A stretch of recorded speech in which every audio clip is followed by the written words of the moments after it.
చాపలేసినందుకు పరలోకం రాదు. చేస్తే చేయండి, లేదంటే లేదు. ఉన్న మాట ఉన్నట్టే చెబుతాను నేను. కుర్చీలేసినందుకు పరలోకం రాదమ్మా.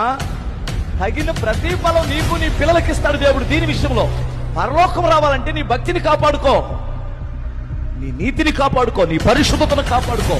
నువ్వు చేసిందల్లా ఏదో పనులను చేసి ఇక్కడికి వచ్చి కుర్చీలేస్తే, ఏదో పనులను చేసి పరిచర్య చేస్తే పరలోకం ఇచ్చేస్తే పరలోకం అందరూ దరిద్రులు ఉండరు. అర్థమవుతుందా? సెకండరీ నీ పరిచర్య, ఫస్ట్ నీ భక్తి, ఫస్ట్ నీ భక్తి. నేను వాక్యం ఎవడని చెప్తాడో, వాక్యం చెప్పిన వాళ్ళందరూ భక్తులు అనుకుంటున్నారా? నీకు అర్థం?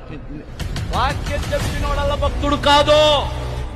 ఇతర భార్యలోడు చెబుతున్నాడు వాక్యం, వ్యభిచరించాడు వాక్యం చెబుతున్నాడు, లంచాలు తీసుకునేవాడు వాక్యం చెబుతున్నాడు. నాకంటే బాగా,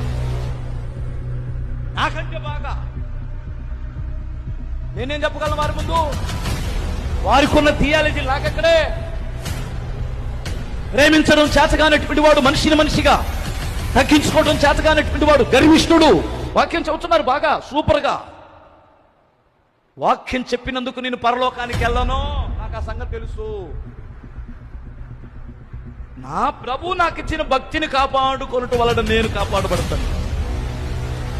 హల్లెలూయా.